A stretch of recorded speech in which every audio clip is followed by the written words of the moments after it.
Hello, welcome to another episode of Tapestry. I'm Tarun Sakrani and I'm joined by Saz Agarwal, and today we're going to tell you something about what happened in Sindh when the British entered and how life changed for the Hindus when the British came in, and of course, what happened towards the end when the British were leaving. And we'll talk about something about the freedom movement.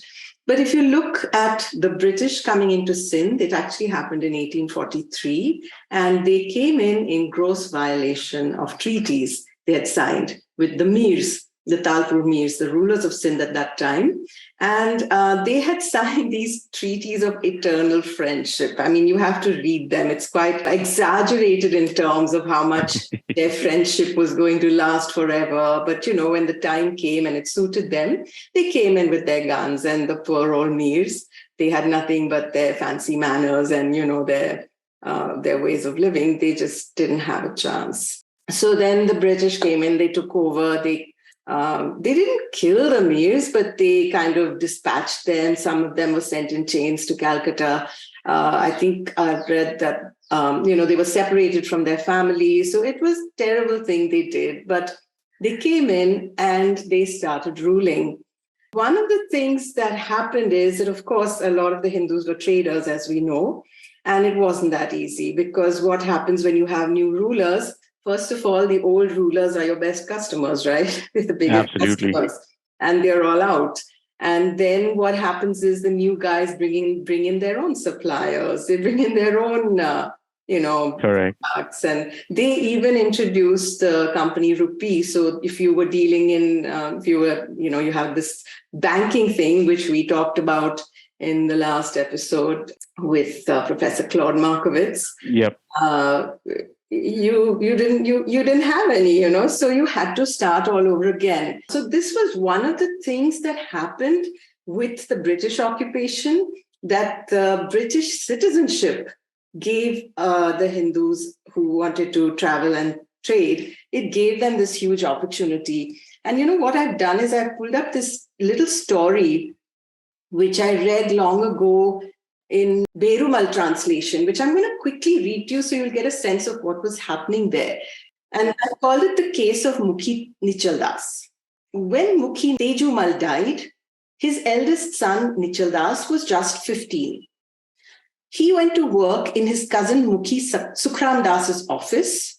I'm assuming that was in Hyderabad.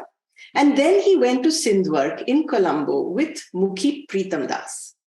In time, his brothers also took to Sindh work. Alumal in Rangoon, Bagomal in Malta, and Kundomal in Colombo. Bagomal was only 17 when he went to Malta, but he saw its potential, and on his first visit back to Hyderabad, he shared his excitement with his brothers. Nichaldas raised the initial capital with a loan from Sukram Das, who they'd worked with earlier, and in 1888 left for Malta along with Bagomal and Alumal, arranging for Kundumal to join them later. On their first night in Malta, it was freezing cold. The brothers lit a coal-fired heater in their hotel room, closed the windows, and went to sleep. When morning came, Nichaldas and Alumal were horrified to find that their brother Bagomal had died from carbon monoxide poisoning. The 20-year-old brother, based on whose strength and experience they had come to Malta, was no more. The two surviving brothers braced themselves and decided to make the best of the situation. They opened a store, Nichamal Brothers, on a street named Persian Indian Bazaar. Their business prospered, and they opened branches which were run by Alumal at Port Said and Cairo under the name of A. Nichamal. In 1902, Nichal Das retired and returned to Hyderabad. Nichal Das married the sister of Bhai Isar Das Tilu Singh Mehtani and had 3 daughters. All his daughters married Amils. One was married to Bherumal Advani, who of course is from whom we are getting the story. Tagi to Said Keshavram, who was from a Sipahi Malani family. He held the gaddi of a Sufi Pir.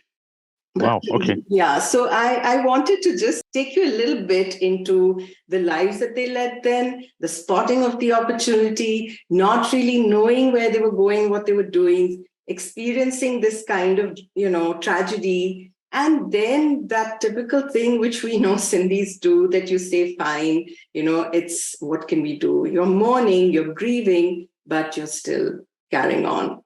Yeah, it's where the British get keep calm and carry on.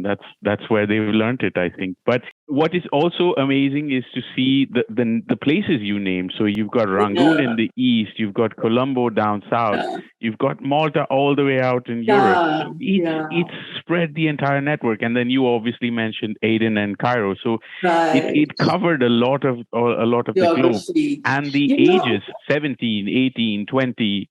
Little boys. Young, probably no experience at all. The other thing I liked about this little passage is they mentioned how the daughters all married Amils. I think that says a lot. I mean, that tells you, first of all, when you say Amil and Bhaiband, obviously Sindhis know what that means. But if you're not a Sindhi, among the Sindhis who were affected by partition, the main communities were the Amils and the Bhaibands, and then you had the Shikarpuris and people from places also. A lot of Shikarpuris also call themselves Bhaibands because broadly, Bhaibands are the ones who were in trade, and the Amils were the ones who were educated. So they were either working in the government service or they were professionals. It's generally assumed that the Amils and Bhaibands, they marry just within the community. But here there's a clear case, and this is something which actually happened a lot more often than anyone would talk about it. Because the Amils always like to say that, we have a pure bloodline from the last 24 generations or whatever. No, that's an exaggeration. They would go back 7 generations. It was very common to go back 7 generations and to the feeling that you have been, you've had education in your family for 7 generations. It's very unusual anywhere in the world to know that you've been you're from a family that has been educated for 7 generations. And to have the names and, records to an extent, because that's a consequence of the education. And it did happen that many times the Bhaibands would often want the daughters to go to Amil families where the woman would not have to live alone. Because among the Sindh Varkis, the men were living elsewhere. Correct, yes. As we know. And the women were alone, and it was a very difficult life for them. Yep. So partly it was this, that and especially if you're wealthy, you can pick a groom from the community, you can look around and see who is a smart guy, who's likely to be a good provider, who's a good person. And then you can talk to his dad and say, hey, you know what? Your daughter is given in hand to the son there. But apart from that... That was the early stages of swipe right, swipe left without the swipe right, swipe left. Yeah. Except it was being done by the parents, right? Especially by the dad. So the parents actually had the right to swipe right or swipe left. Yeah. So many of them, they would take a dowry, or they would tell the boy that, look, now you can go and study in England. They would sponsor their education. Right. As an alternative. Yeah, no doubt. I mean, you're paying for the boy, correct, the son-in-law, to go and study, get his degree in engineering or in law, or from Cambridge or from the University of London. And so that was one of the things, that education, which the Amils were so committed to, and being educated abroad meant better job and all that. Between 1843 and 1947, when the British left, there were a lot of things happened, and some of them were landmark things. Like the most important, I think, was 1936, when Sindh was actually separated from the Bombay province and made its own province. Because when the British came in, they put Sindh into the Bombay province. It became a part of the Bombay province. The British also moved the capital of the Talpur Meers from Hyderabad to Karachi. So Karachi, of course, being a port, it just became this big cosmopolitan city where a lot of people came in from Bombay province. So you had Maharashtrians, you had Gujaratis, and they were, and of course you had the Parsis. The Parsis were the elite of British India, right? Right, yes.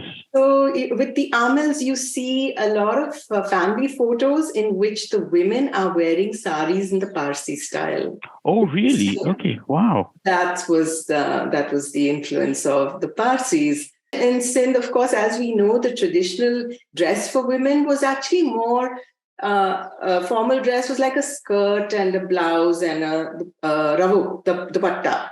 Yeah. At home, they would wear suttan and parvo Like and the loose pajamas kind of thing. loose pajamas and a blouse and ravu. So you do see photos with that, of course, but informal occasions, they would wear a Parsi style sari. So, of course, on our YouTube channel, we will be showing you some of You can watch some pictures and stuff, yeah. Because Sindh was under the Bombay province, Karachi became this cosmopolitan city, and there was a lot of links between Karachi and Bombay, which of course was good for trade. It was good for employment. But it wasn't that good for Sindh as a province to be administrated. And there were a lot of people who wanted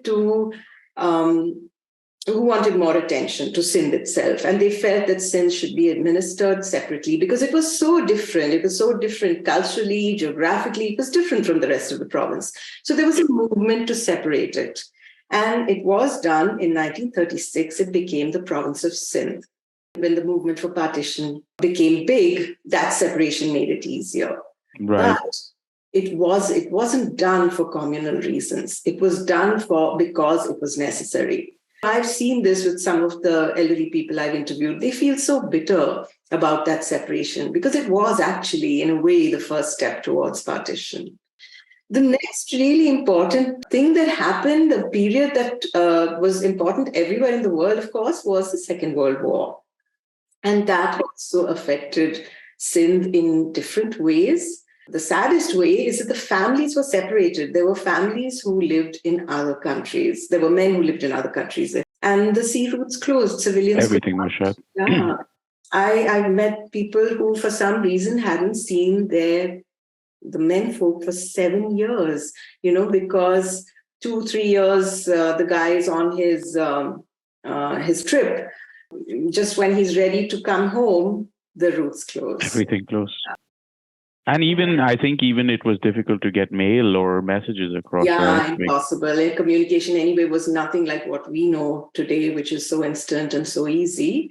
So I've heard of people sitting around the radio to listen to what's happening, So I'll just finish this thing which I was saying about the sea routes, which is about a case I know of a bunch of Sindhis from Gibraltar who got what they thought was going to be the last ship, and they rushed aboard, and the ship set sail, and just before they reached, before they reached Karachi, they were diverted by a German raider, and then they headed to Colombo, and there they were bombed.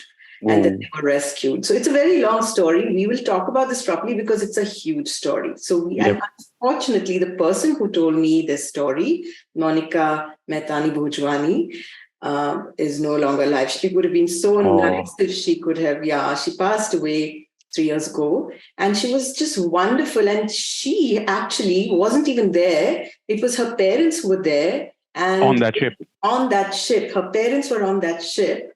And they were eventually rescued, and they spent several months or maybe more during the war in Royan, in a prisoner of war camp in France, on the coast of France, a place called Royan. Okay. And that's where Monica was born. Wow. So her mom was expecting her when they left Gibraltar, hoping to have the baby back at home in Sindh. Right. And instead, Monica was born in Royan, in the prisoner of war camp, and she was named Monica for the nurse who delivered her, the kind nurse who delivered her. Wow, brilliant. And then back in Sindh also, there was a lot going on in terms of the troops being there, and the situation was different. Interestingly, Sindh was under martial law in 1942. And of course, it's a very, very complicated story. Once again, we'll get a professor of history to explain it to us. But what I can tell you for now is that it was not to do with the war. It might have been to do with the Quit India movement, which was 1942. But it was ostensibly because the British wanted to keep the Hurs under control. And the Hurs were this group of followers of the Pir Pagaro, which is a really interesting story. I have written a tiny bit about it in my new book, which is called Losing Home, Finding Home. But we will talk about this subject, in another We should visit it on another time. And then, of course, once the Quit India movement starts, everybody is involved.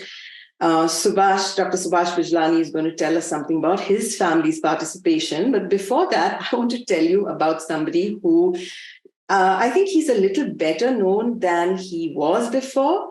But when I heard about him for the first time, I had already nearly finished writing my first book, The Stories from the Vanished Homeland. And it just so happened, I actually had the proof copy with me. Yeah, and I was showing it to a friend just to show him the design and everything. And his daughter says, hey, my friend's mother, you have to meet her before you put this book out. You have to meet her. So I met her. And she was Madhuri Sheth. And she, as well, sadly, is no more. She passed away 2 months ago. But Madhuri told me a lot of very interesting things. They're there in that book, and they're also there in Losing Home, Finding Home. But one of the things which really, a very important thing which I didn't know before, was about how Hemu Kalani was hanged. Now, Hemu Kalani was one of these protesters during the Quit India movement. And he and a group of boys, they did something like there was a train coming and they removed a rail so that the train would be derailed. It was seen by somebody working at a Mangaram biscuit factory nearby. This was happening in Sakhar. Okay. So he was captured and he was sentenced to death. And of course, the people of Sakhar petitioned the viceroy for mercy. And there was an edict that, yes, he will be pardoned if he gives us the names of the co-conspirators. Right. And he never did. Yeah. And he was hanged. And it was March 1943. And Hemu Kalani was 19 years old at that time. Wow. So, here was this child who was killed, and he is not celebrated by most of us. So another name lost in history. Yeah, but I think, now he's not completely lost, and he hopefully will find a place in textbooks at least. Right. Or we can tell our kids, right? We can pass the word on. I want to also tell you another story. Yeah, one more. Oh, wow. Okay. This is about somebody called Vishnu Shahani, who actually lived in my city, Pune. His family came to Pune, which is what it was called then, in the 1920s, and they set up a bookstore in Pune. And of course, it was a bookstore of mostly English books, and their major customers were the British Tommies, as they used to be called, the soldiers.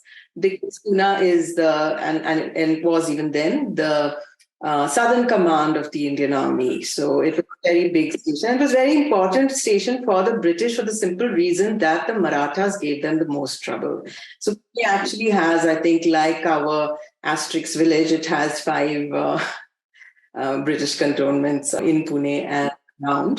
The Shahani family came, they ran a bookstore here. And during the Quit India movement, there was a book by Gandhi, which is called Quit India, and they filled their display cases with that. So if any soldier would say they would see Quit India, Quit India. And Vishnu was a young man. I think he was in his late teens at that time, might be 19 or 20.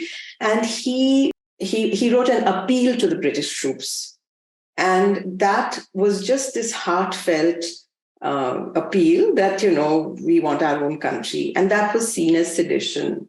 Right. His home was searched and this document was found and he was put in jail. And then after that, his father, who was elderly and ailing, he was also put in jail. I know the story because I met his wife years later, his widow then, and she had written a book called Yerwada Jail Ju Kahaniyon. And I translated it working along with her. All the tales from Yerwada Jail. Her name was Rita Shahani. And she, after her husband died, she wrote this book about what Vishnu's life was like in jail and some about the freedom movement. Because, when their kids were little, that would be their bedtime story. Dada, tell us, what did the jailer say to you? Dada, what was the food like? What were the toilets like? So, they would refuse to sleep until Dada had told them Oh my God! Wow. what life was like in jail, because though in those days, it was a matter of pride, right? If Correct. your father to be in jail, it wasn't an ordinary thing. It was because he was a patriot of the first order.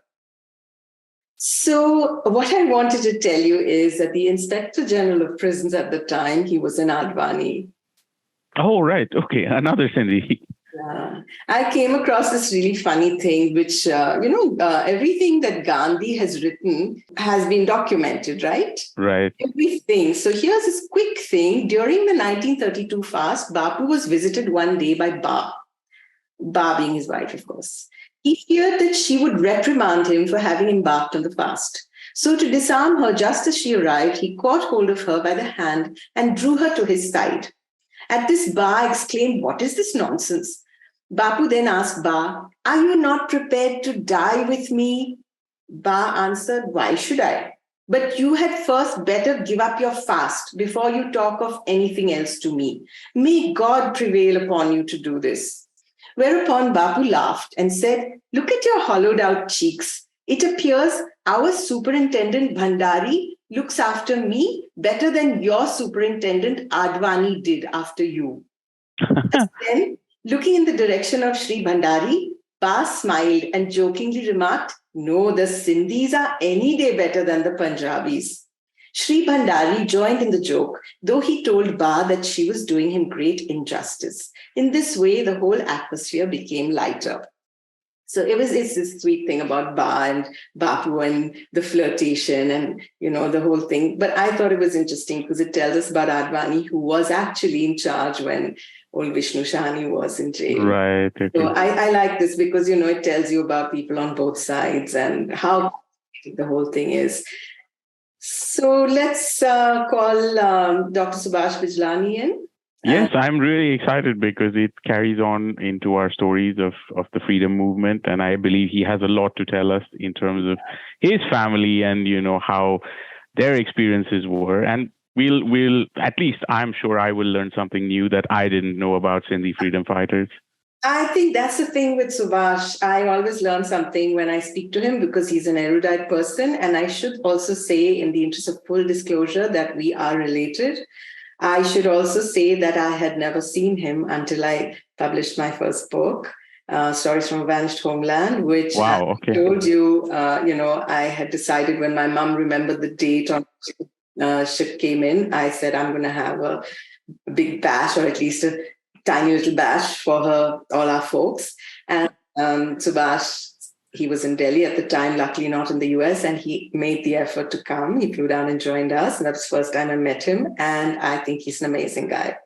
Lovely. So with that, let's get him on the show.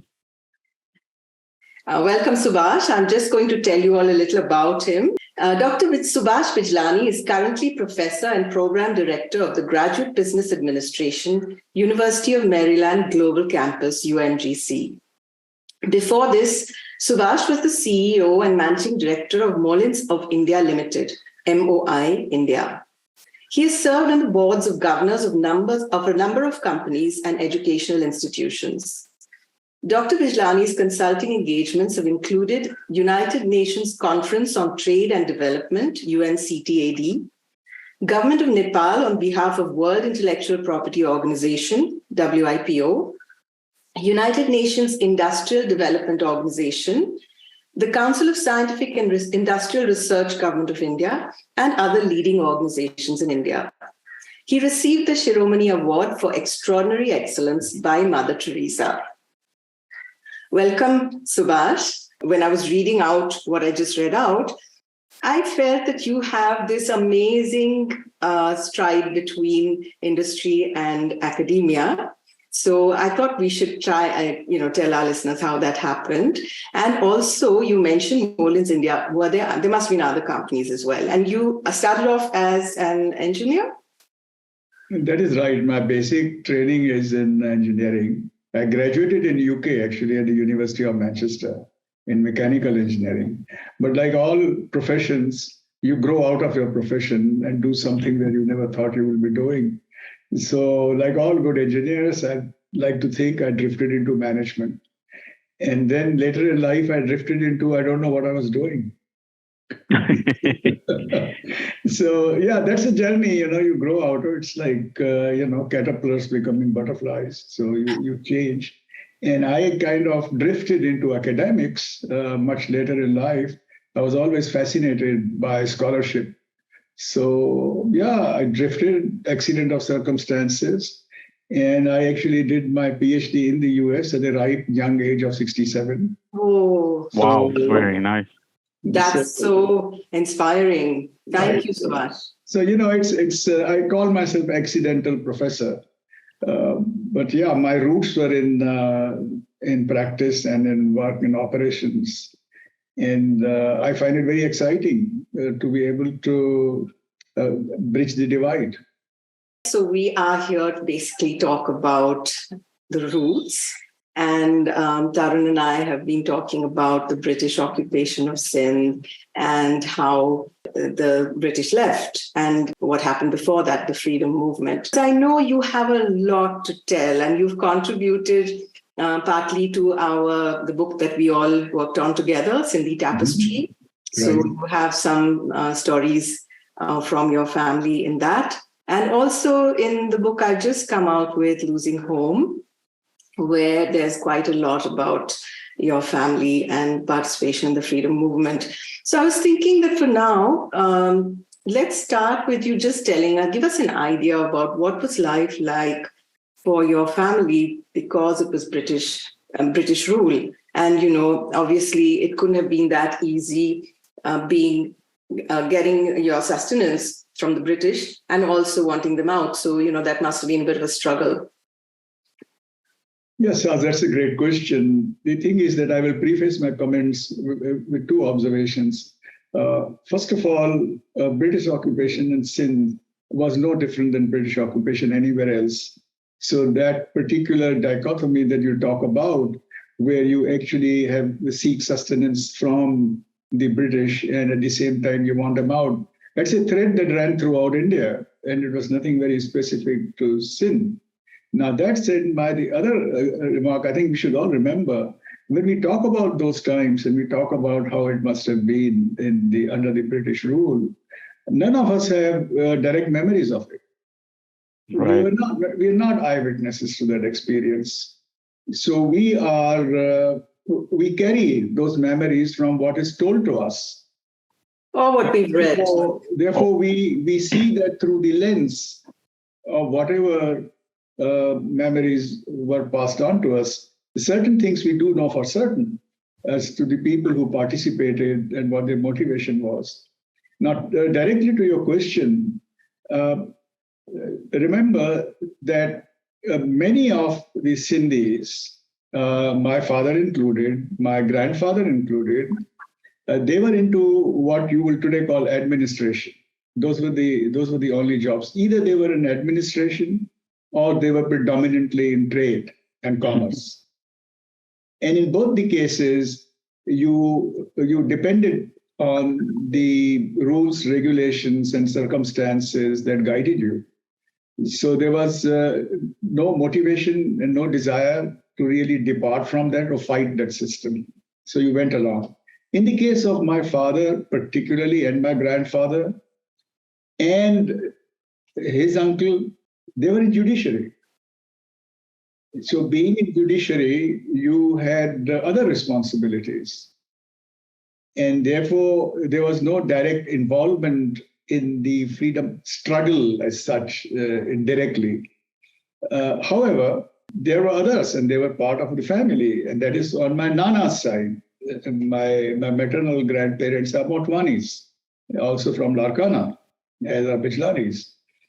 Now, they were highly successful business people. They were amongst the first people actually to import electronics equipment into what was undivided India. And they were the first ones to actually introduce the public broadcasting system, which came to great benefit of Congress Party, whom they supported very strongly.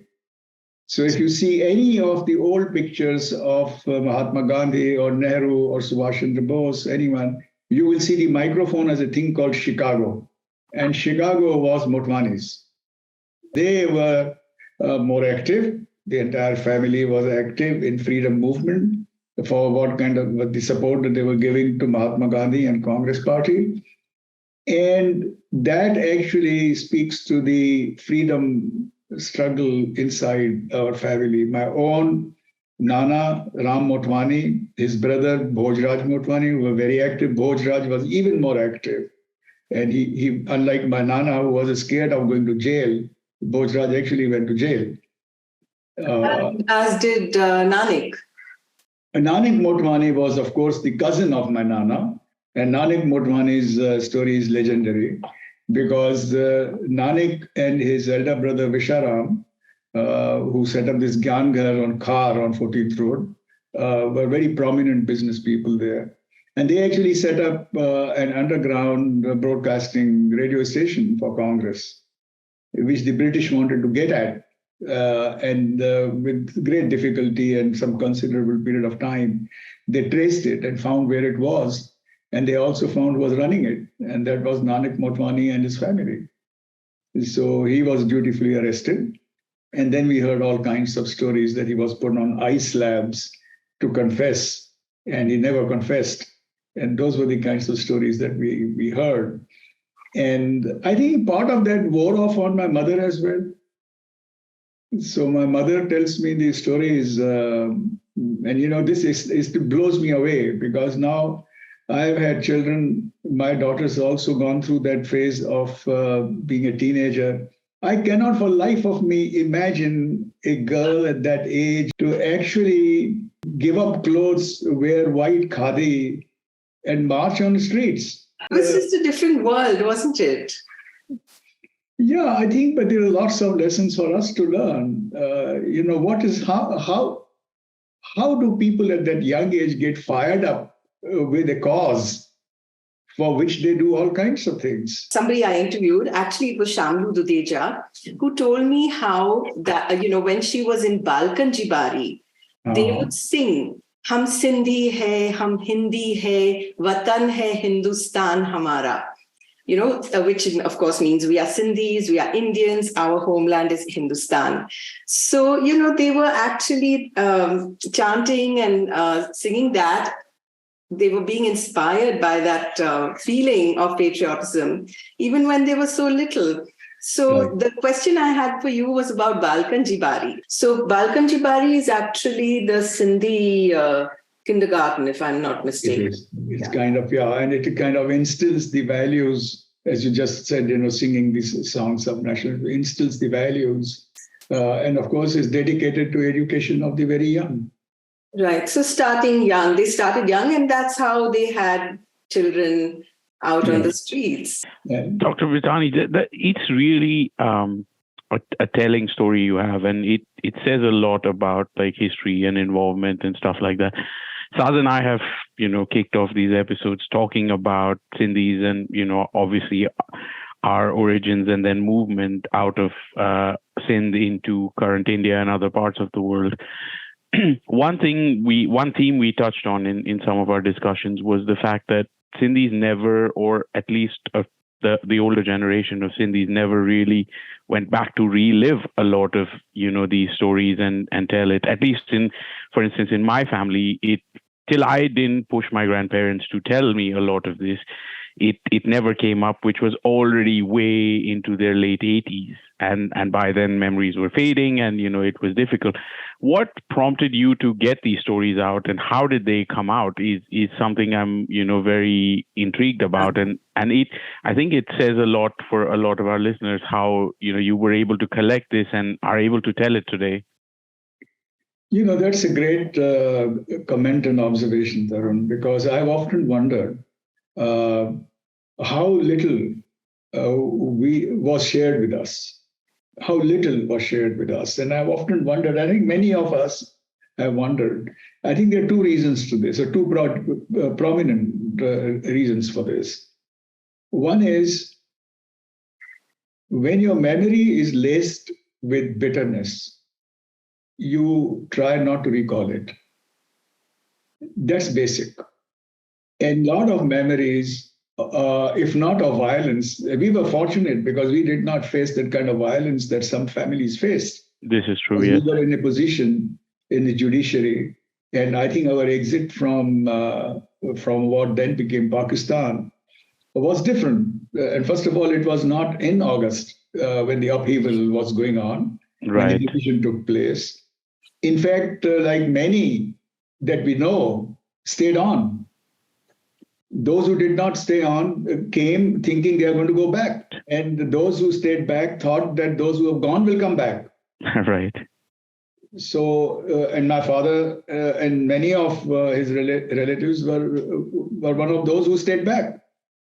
They stayed back because my father argued that no matter what nonsense goes on between this division on the basis of faith or whatever, a country will always need judiciary. A country will always need some law and order and enforcement.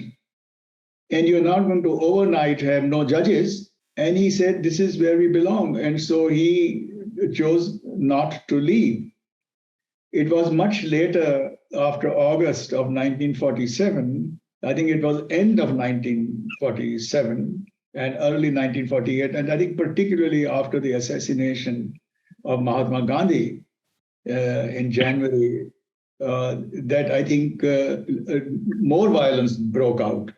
Again, to your question, sharing of memories was not something that was very pleasant. That's one part. And secondly, I think the motivation of our parents or grandparents was to make success of the lives of their children of their own and of their own.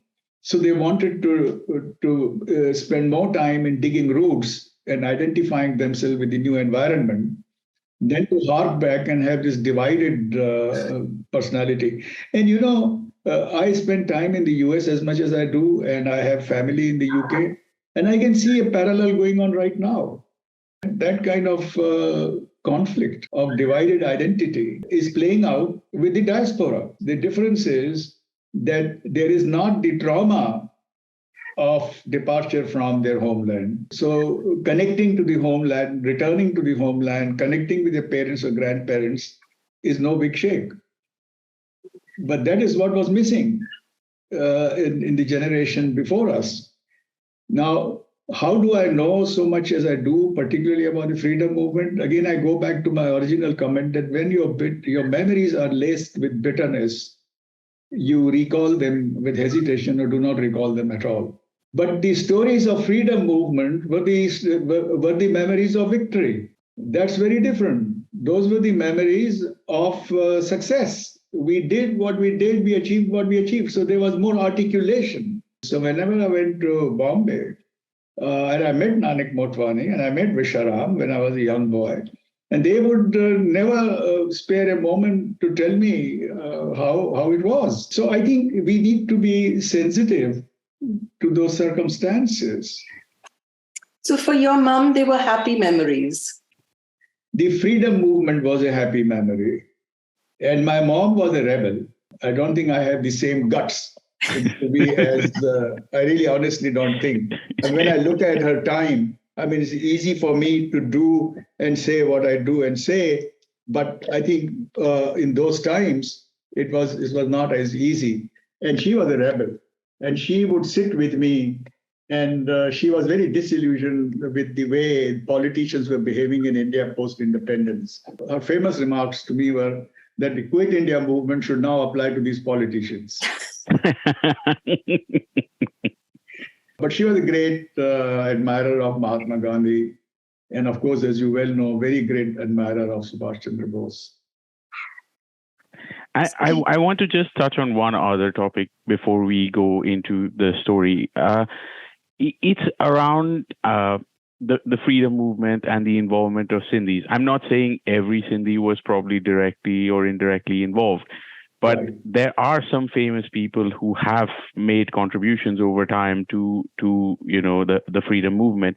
Yet, if you go into our history books, Sindhis are never ever brought up as contributors or you never read key names of any individuals. I think the only name I was honestly, I was scratching my head at one point in time to think, and Kripalani was the only name that ever came up as like the guy who walked alongside Mahatma Gandhi, but nobody else ever gets mentioned. And again, Saz and I were discussing this briefly in one of our earlier episodes.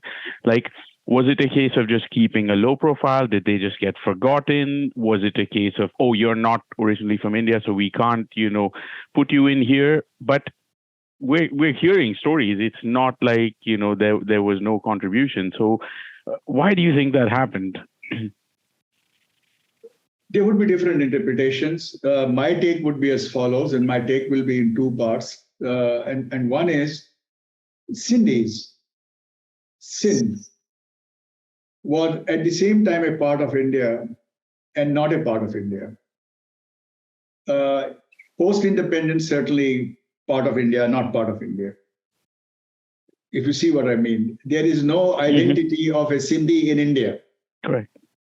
That identity is with, I grew up in early days, my boyhood was in Calcutta because my father got a job with the Ministry of Defense and he was posted there.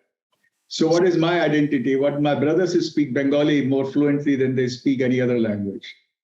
Really? My younger brother and his wife speak fluent Marathi in Bombay, and the festivals that they observe are all Maharashtrian. My youngest brother in Calcutta is Durga Puja guy. Right. So let us be very clear that so far as our identity, we are part and not part of India in a sense. Or you could argue the other way and say we are more part of India than any other Indian is. True. You could also argue that. So that's one part. And therefore, when you talk about the contribution to movement, people identify you as some part of India. And so Sindhis are not. Even when the Sindhis that came here, and that's something that we need to talk more about, maybe Saz know more about, but we certainly haven't spoken. You know how many Sindhis changed their surnames in India post-partition because they were not getting jobs, because they had Sindhi surname, because that was so different from any other surnames? They actually changed jobs. Wow. Okay. I have a friend who's Asrani, but I did not know he was Asrani. He goes by name Asra. And there are many who did that. There are many who did that to be able to get on in life at that time. And then, of course, the Bollywood movies in the earlier ones talked about Sindhis as, what was the famous saying, Saz? If you see a Sindhi and a snake. Yeah, that comes up a lot. Yeah. We've heard that a lot, yes. It was a repeated reference to that in Sindhi Tapestry also. Right. So that you must understand. So that's one part. The other thing is very interesting, and you see this in all communities, and you see this in the UK, in USA. But I'll talk about Sindhis in India, and that is post the partition. Those who were in public image or were public figures, and Kripalani would be one of them. L.K. Advani would be other. Jairam Das Daulatram would be the other one. There are several Sindhis who were in the public life. Mm-hmm. They were struggling to establish their own credentials and own constituency in India. Right. And that was not with Sindhis. Right. The Sindhis were not concentrated in any particular place to be a vote bank. Correct. And on the other side, Sindhis were too diffused. And if you wanted to rise in the national life, you had to speak to the constituency that was India. And you worked hard not to over-identify yourself with Sindhi community. And that is so, I can see this with Jairam Das Daulatram and L.K. Advani, who was very close because of my marriage, my father-in-law's classmate. They studied together, grew up together, visited each other. I met him multiple times at my father-in-law's home when he was editor of Organizer. He was not prominent in public life. So I've known him personally for a long time. And his standing always was that he was addressing himself to a community who were strongly to support him in his public life. And he did visit Sindhi Sahitya Academy once in a while.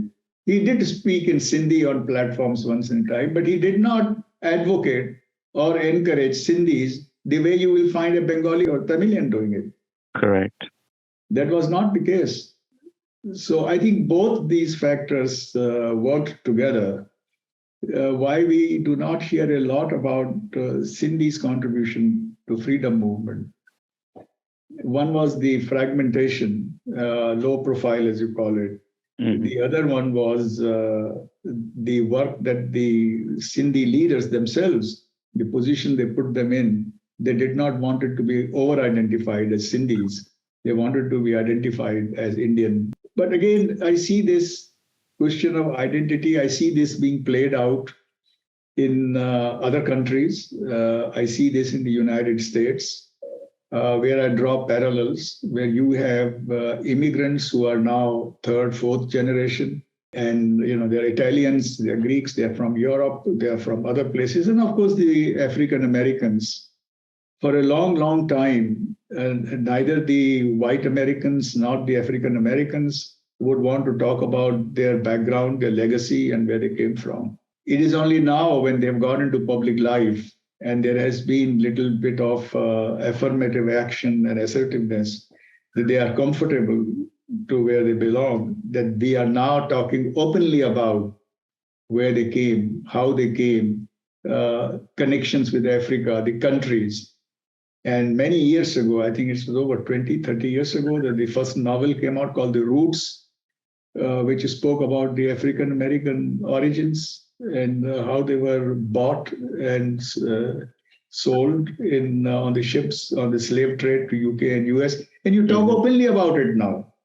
And there are movies about it. And there are TV programs about it. And everybody wants to talk about roots. And I have friends who are third generation Italian who are sending their children for 6 months to Italy, go and learn language. They themselves don't speak it. And again, that's the future of the Sindhi language, hopefully. That's what happens. You become comfortable, and then you have a sense of pining and longing for what you have lost. Yeah. And the sense of loss is felt by the first generation, but they say it's best forgotten because we need to reestablish. So people in the United States would go and start speaking with the American accent. Acceptance, absorption, adaptability is of very high importance. Be one of them, and that's fine. I believe that's fine. But does it also means that you should be embarrassed or downgrade your own culture and language? Well, maybe not. But maybe that's a natural instinct at self-preservation. Right. Now, I just feel that what we have here is different. It's more poignant because of the contribution to the freedom movement, that wholehearted participation in nation building. And then, you lose everything. Well, so the stories that I used to hear was that, of course, they gave up their clothes. They went and burned them. Bonfire. Right. That's the imported fabric. In Larkana, yes. All fabric was imported. I mean, textile industry was killed. In India, textile industry was killed.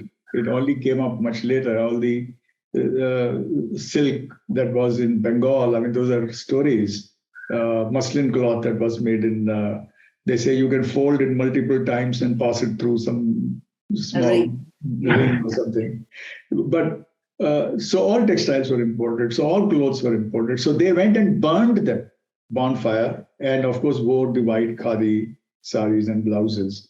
And then they went and protested. And one of the stories that etched in my memory is my mother telling me that there was a train coming, which was passing through Sindh, sure it must be Larkana, which was reported to be carrying British soldiers. So British soldiers were on that train. So they wanted to stop it. So how do you stop it? So these girls left their school and went and lied down on the railway tracks. Wow. And again, I find, I mean, how old? 20, 21? I mean, whatever. They must have been in their teens. Must have been younger as well, right? No, younger than that. They were extremely well off. They had this Gyan Bagh in Larkana, which had a common wall with Bhutto's property, which many years later, when I visited Pakistan, I was actually made to see that. So the Gyan Bagh was one side, and Zulfikar Ali Bhutto's was the adjoining. So that was the stature they enjoyed.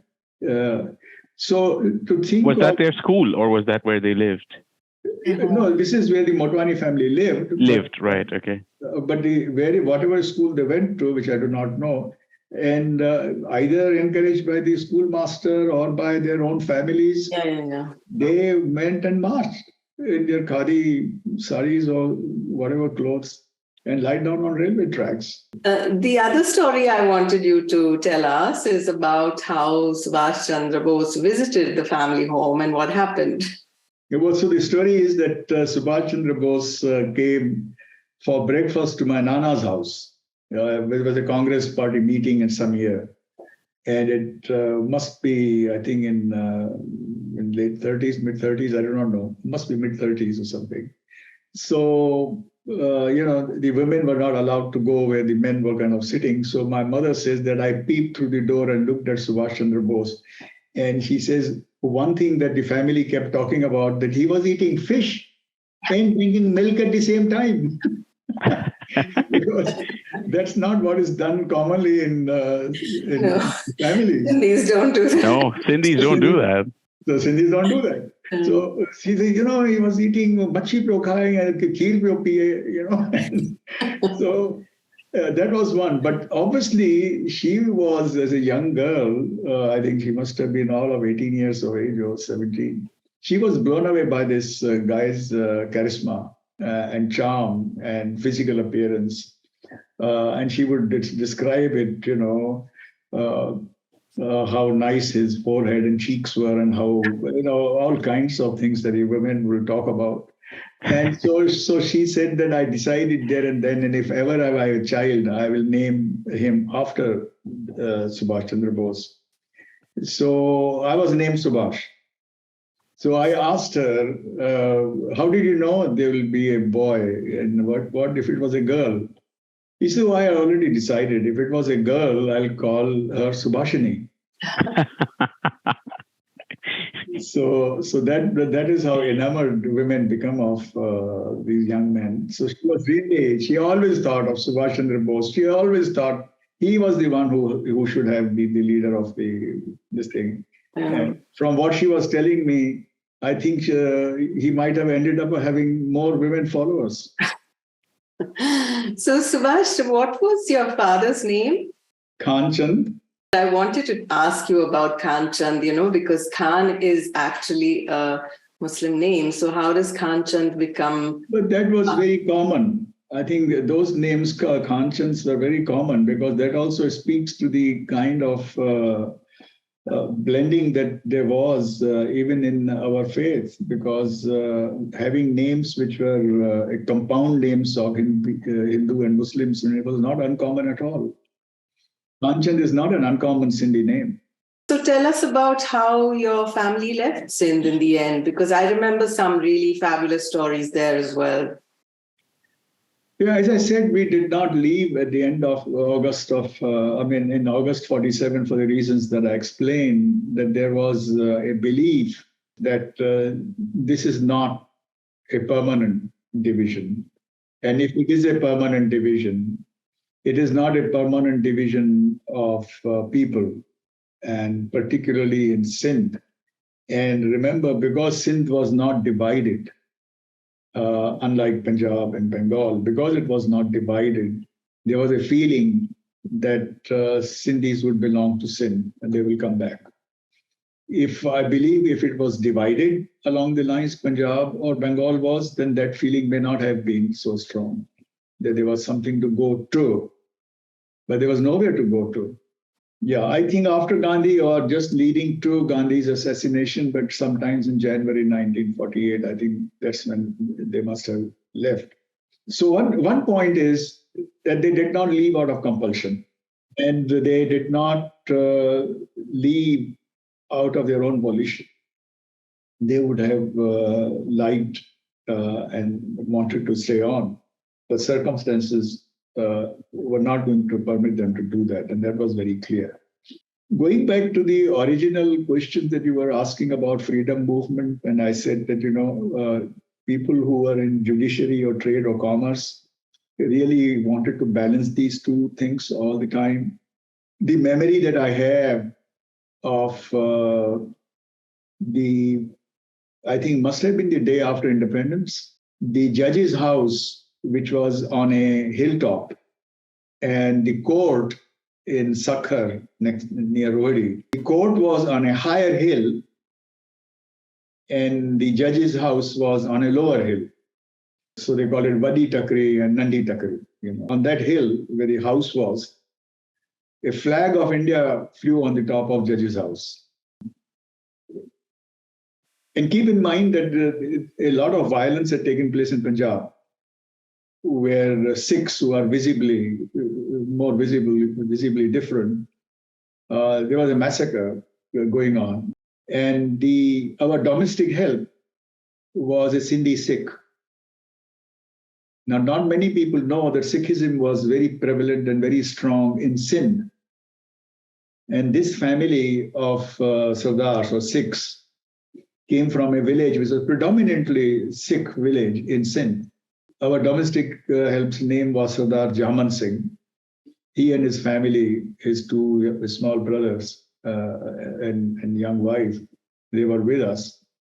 And so my father decided that the Pakistani flag has to go up now on the judge's house, and it will be hoisted by Jaman Singh, so that people could see the loyalty or to the new country. So Sardar Jaman Singh went up, and why I remember it, because he took me along the stairs on top of the. Wow. So I am sitting there. You were 6 years old. 5, I think. 5 years old. Yeah, I'm not going to be 6, but 5. So I remember that. And I remember him putting this flag up, but also he was so mighty nervous, very afraid, very nervous. And I remember my father cajoling him and telling him that you should do this. And he had the local staff who were Muslims also to go along and witness it. When the time came to leave, I think the biggest worry for the family was safety of Jaman Singh and his family. So the story I want to tell you is my father had this big problem on how do we get them across, because every station, the train would stop. We came by train, and there were a whole lot of people on the platform to see who is leaving. And there was a lot of killings going on railway platforms. So we had police. I cannot remember, but there was a large number of policemen in uniforms who were in the railway compartment in which we were sitting, the whole family, and we were very small. So, I had 2 younger sisters. One must have been a few months old. So the police was there, of course, to escort us up to the border. And everywhere the train would slow down or stop, there will be hordes of people coming and wanting to drag any person who looks like a Sikh. So these policemen had actually protected him. They put handcuffs on them. And they said to them that these are our prisoners. We are taking them to be hanged. You can't touch them. They actually were handcuffed throughout the journey and then let off at the border. And that is how the family was protected. And Jaman Singh and his family came safely into India. Wow. And the police were there because your father was a judge? My father was station judge, and there was police attached to the court as well. Right. Okay. Otherwise, a regular family probably wouldn't have had that protection, I believe right? not. No, not the police. But I mean, some families had Muslim friends who protected them. We've heard a lot of stories like this. Right. In this case, they were, of course, the other thing is they were all policemen were Muslim. So they could only take them so far and then... Yeah, well, they didn't have to go. You just needed safety up to the border. And frankly, my memories faded after that because I really do not know where the train went, where we got off, and a whole lot of things. So, but all I know is that we landed up in Bombay, in Gyangar, at the Motwani's house. And they looked after you and helped in the And they rehabilitation. did this lots of families who were coming to Gyangar because it's such a big house in Khar. And of course, there were all the near and distant relatives. That was their camp. Instead of going to Ulhasnagar, you went to Gyangar. I'm so glad you told us this, Subash, because I've always felt that the Motwanis just never got enough appreciation for the huge contribution they made to the freedom movement, bringing in the microphones, which before that, nobody could hear Gandhi, right? There'd be this huge crowd. And what I've heard is that Gandhi would speak and a few people would hear. And there would be platforms elsewhere. People would repeat what they heard him say so that people further down would hear. And then, of course, Nanak Motwani brought in the technology and he would travel himself with Congress leaders to these meetings and set up everything himself. Thank you so much, Subash. That was really very, very enriching. And thanks a lot. Thank you very much for joining us. Thank you for the opportunity to reconnect with you, and we hope we'll stay connected. Definitely. Indeed, we look forward to it. And listeners, if anyone has questions, please write in and we'll address them. And I think if you have anything you want to ask Dr. Bijlani, please send them and we'll pass them on to him. Thank you so much. Please follow us on Twitter and on our YouTube channel, and you'll hear more from us in due course. Thank you very much, Dr. Bijlani. Thank you. Thank you, Sahad. Bye for now. Bye-bye.